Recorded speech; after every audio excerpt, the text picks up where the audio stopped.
Hello friends, ಎಲ್ಲರಿಗೆ ನಮಸ್ಕಾರ. Kannada life ಸ್ಟೋರಿನಿಂದ ಪ್ರತಿಯೊಬ್ಬರಿಗೆ ತುಂಬಾ ಧನ್ಯವಾದಗಳು. Thank you so much. ಈ ಸ್ಟೋರಿ ಏನು ಅಂತಂದ್ರೆ, ಕೆಲವೊಬ್ಬರು ಸುತ್ತಮುತ್ತ ನಿನ್ನ ಹತ್ರ, ನಿನ್ನ ಅಕ್ಕಪಕ್ಕದಲ್ಲಿ ಕೆಲವೊಬ್ಬ ನೆಗೆಟಿವ್ ಪೀಪಲ್ಗಳು ತುಂಬಾನೇ ಜನಗಳನ್ನು ಇರುತ್ತಾರೆ. ಸೊ ಅವ್ರ ಜೊತೆ ನೀವು ಒಂದು ವೇಳೆ ಫ್ರೆಂಡ್ಶಿಪ್ ಅನ್ನು ಮಾಡಿದರೆ, ಸೊ ತಿಳ್ಕೊಬೇಕಾಗಿದ್ದು, ಅವ್ರ ಜೊತೆ ಸ್ನೇಹ ಮಾಡಬೇಕಾ ಮಾಡಬಾರದಾ, ಅವ್ರ ಜೊತೆ ನಾವು ಇರಬೇಕಾ ಇರಬಾರದಾ ಅನ್ನೋದು ಫಸ್ಟ್ ನೀವು ತಿಳ್ಕೊಬೇಕಾಗಿತ್ತು.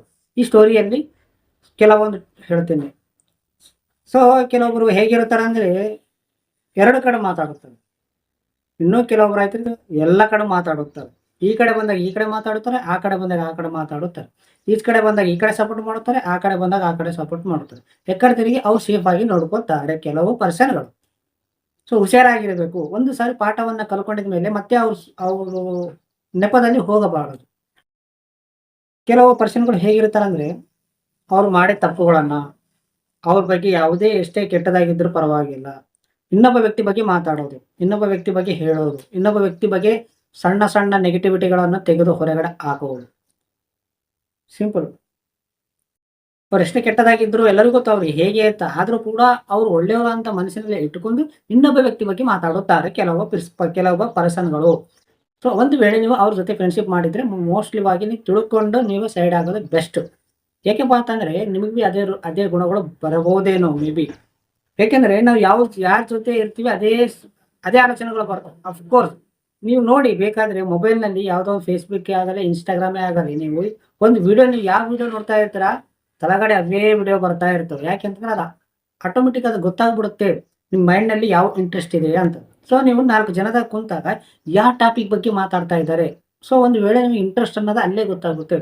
ನೀವು ಒಂದು ವೇಳೆ ಬಿಸ್ನೆಸ್ ಮ್ಯಾನ್ ಹತ್ರ ಕುಂತಿದಾಗ, ಸೊ ಯಾವಾಗ ನೋಡಿದ್ರು ಅವ್ರು ಬಿಸ್ನೆಸ್ ಬಗ್ಗೆನೇ ತಲೆ ಕೆಡಿಸ್ಕೊತಾರೆ, ಬಿಸ್ನೆಸ್ ಬಗ್ಗೆನೇ ಮಾತಾಡುತ್ತಾರೆ, ದುಡ್ಡು ಹಣ ಇವೇ ಮಾತಾಡುತ್ತಾರೆ. ಸೊ ಅವಾಗ ಏನಾಗುತ್ತೆ, ನಿನಗೆ ಬಿ ಅನುಭವ ಅನ್ನೋದು ಬರುತ್ತದೆ.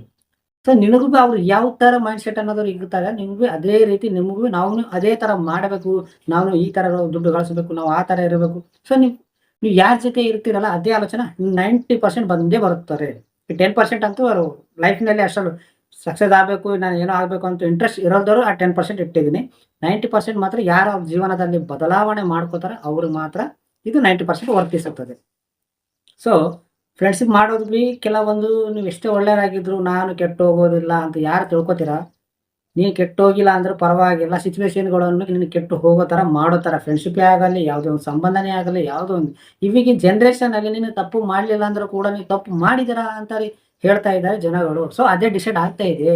ಅಂಥದ್ರಲ್ಲಿ ನೀವು ಎಷ್ಟೇ ನಿಜವಾಗಿದ್ರು ಕೂಡ ತಪ್ಪು ನೆಗೆಟಿವಿಟಿ ಸಿಚುವೇಶನ್ ಬಂದಾಗ ನಿಮ್ಮನ್ನು ಎಲ್ಲರೂ ಒಂದು ನೆಗೆಟಿವಿಟಿ ಆಗಿ ಒಂದು ಕೆಟ್ಟದಾಗಿ ನೋಡಿ. ಸೊ ಅದಕ್ಕೆ ಹೇಳ್ತಿರೋದು, ಮುಂದೆ ನೀವು ಹುಷಾರಾಗಿ ಇರಬೇಕು. ಕೆಲವು ಪರ್ಸನ್ಗಳ ಬಗ್ಗೆ ಹೇಳಬೇಕಾಗಿದೆ. ಅವರು ಥರ್ಡ್ ಪರ್ಸನ್ ಬಗ್ಗೆ ಮಾತಾಡುತ್ತಾರೆ. ಇಬ್ಬರು ಫ್ರೆಂಡ್ಶಿಪ್ನಲ್ಲಿ, ಈಗ ಸಪೋಸ್ 3 ಫ್ರೆಂಡ್ಶಿಪ್ ಇದ್ದೀರಾ, ಅನಿಲು, ಸುನಿಲು, ಕುಮಾರು. ಎಕ್ಸಾಂಪಲ್ ಹೆಸರುಗಳು ಅನಿಲು, ಕುಮಾರ, ಸುನಿಲು. ಈ ಅನಿಲು, ಕುಮಾರು ಇಬ್ಬರು ಫ್ರೆಂಡ್ಸ್ ಮಾತಾಡುತ್ತಾರೆ. ಸುನಿಲ್ ಕುಮಾರ್ ಅನ್ನೋದು ಇರೋದಿಲ್ಲ ಅವರು. ಸೊ ಇವರಿಬ್ಬರು ಏನು ಮಾಡುತ್ತಾರೆ ಅಂದ್ರೆ, ಥರ್ಡ್ ಪರ್ಸನ್ ಬಗ್ಗೆ ಅಂದ್ರೆ ಸುನಿಲ್ ಕುಮಾರ್ ಬಗ್ಗೆ ಮಾತಾಡುತ್ತಾರೆ. ಅವನ ಬಗ್ಗೆ ಕೆಟ್ಟದ ಎಲ್ಲೆಲ್ಲಿ ಟೈಪಸ್ ಆಗೋದಿಲ್ಲಲ್ಲ. ಸೊ ಯಾವುದೋ ಒಂದು ಸಮಯದಲ್ಲಿ ಯಾವುದೋ ಒಂದು ಸಿಚುವೇಶನ್ದಲ್ಲಿ ಈ ನೆಗೆಟಿವಿಟಿಗಳು ತೆಗೆದುಹಾಕುತ್ತಾರೆ. ಸೊ ಅವನು ಆ ಥರ ಮಾಡಿದಾನೆ, ಈ ಥರ ಮಾಡಿದಾನೆ, ಯಾವುದೋ ಒಂದು ಸಂಬಂಧಗಳು, ಯಾವುದೋ ಒಂದು ಕೆಟ್ಟ ಮಾತುಗಳು ಅವ್ರ ಬಗ್ಗೆ ಹುಡುಕಿ ಅವ್ರ ಟಾಪಿಕ್ ತೆಗೆದು ಕಾಮಿಡಿಯನ್ನು ಮಾತಾಡ್ಕೋತಾರೆ. ಯಾಕಡೆ ತಿರುಗಿ ಅವ್ರ ಟೈಮ್ ಅನ್ನು ಕಳಿಬೇಕಲ್ಲ. ಸೊ ಈ ಥರ ಮಾಡುತ್ತಾರೆ. ಸೊ ಇನ್ನೊಬ್ಬ ವ್ಯಕ್ತಿ ಬಗ್ಗೆ ನೀವು ಇಲ್ಲ ಟೈಮಿನಲ್ಲಿ ನಿಮ್ಮ ಹೆಸರು ತೆಗೆದಾಗ ಫ್ರೆಂಡ್ಸೇ ಅಲ್ಲ ಅವರು.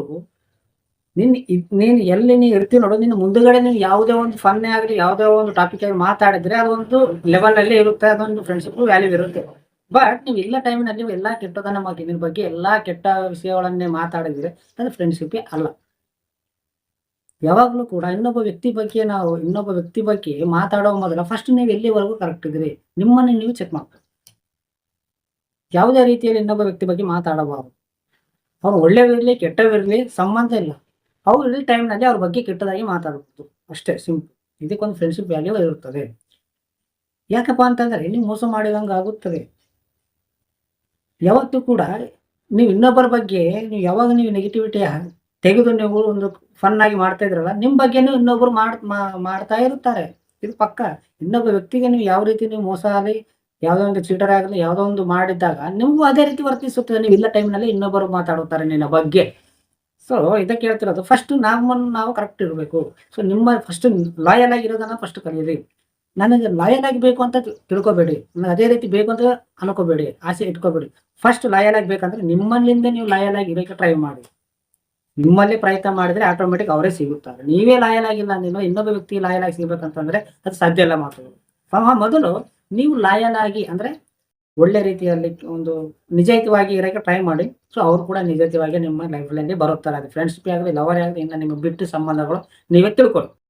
ಅದಕ್ಕೆ ಹೇಳ್ತಿರೋದು ಜೀವನದಲ್ಲಿ ಅನ್ನೋದು ಬಹಳ, ಬಹಳ, ಬಹಳ ಅನುಭವ ಅನ್ನೋದು ಇರಬೇಕು. ಗೊತ್ತಿಲ್ಲದೇನೆ ನಮಗೆ ನೆಗೆಟಿವಿಟಿ ಬಂದ್ಬಿಡುತ್ತೆ. ಅದು ಇವರು ಈ ವ್ಯಕ್ತಿ ಇವ್ರು ಕೆಟ್ಟೋರು ಅಂತ ಗೊತ್ತಿದ್ರು ಕೂಡ ಮತ್ತೆ ಅವ್ರ ಜೊತೆ ಸ್ನೇಹ ಮಾಡಿ ಮತ್ತೆ ಮೋಸ ಹೋಗ್ತಿರೋ ಅದು ಒಳ್ಳೆತನ ಅನ್ಕೋಬೇಕು. ಯಾಕಂದ್ರೆ ಏನೋ ನೀನು ಕಾಳಜಿ ಅಂತಾರೋ, ನಿನ್ನ ಮನಸ್ಸು ಅಂತಾರೋ, ಒಳ್ಳೆ ಮನಸ್ಸು ಇವ್ರು ಕೆಟ್ಟೋರು ಅಂತ ಗೊತ್ತಿದ್ರು ಕೂಡ ಮತ್ತೆ ಅವ್ರನ್ನ ಸಹಾಯ ಮಾಡ್ತೀಯಾ ಅದು ನೀವು ಒಳ್ಳೆಯವ ಅನ್ಕೋಬೇಕು. ಸಿಂಪಲ್ ಆಗಿ ಹೇಳ್ಬೇಕಾಗಿದ್ರೆ ನೀವು ಇನ್ನೊಬ್ಬ ಥರ್ಡ್ ಪರ್ಸನ್ ಬಗ್ಗೆ ಯಾವ ರೀತಿಯಾಗಿ ಮಾತಾಡ್ಬೋದು. ಒಂದು ವೇಳೆ ನೀವು ಥರ್ಡ್ ಪರ್ಸನ್ ಬಗ್ಗೆ ನೀವು ಮಾತಾಡಿದರೆ ನಿಮ್ಮ ಬಗ್ಗೆ ಕೂಡ ಇನ್ನೊಬ್ಬರು ಯಾರೋ ಮಾತಾಡಿರ್ತಾರೆ. ಇದು ಪಕ್ಕಾ. ಸೊ ನಿಮ್ಮನ್ನು ನೀವು ಚೆಕ್ ಮಾಡ್ಕೊಳ್ಳಿ. ನಿಮ್ಮನ್ನು ನೀವು ನೋಡ್ಕೊಳ್ಳಿ ಅಷ್ಟೇ. ಇನ್ನೊಬ್ಬರ ಬಗ್ಗೆ ಯಾವತ್ತೂ ಕೆಟ್ಟದಾಗಿ ಯಾವುದೇ ಒಂದು ಕೆಟ್ಟ ಸಮಸ್ಯೆಗಳು ಮಾತಾಡಬೇಡಿ. ಅರ್ಥ ಆಯ್ತಾ ಫ್ರೆಂಡ್ಸ್? ಈ ಸ್ಟೋರಿ ನಿಮಗೆ ಅರ್ಥ ಆಗಿದ್ರೆ ನೀವು ಯಾವುದೋ ಒಂದು ತಿಳಿಸಿ. ಸೊ ನಿಮ್ಮ ಟೈಮ್ ಕೊಟ್ಟು ಈ ಸ್ಟೋರಿ ಪೂರ್ತಿ ಕೇಳಿದ ಪ್ರತಿಯೊಬ್ಬರಿಗೆ ತುಂಬಾ ತುಂಬಾ ಧನ್ಯವಾದಗಳು.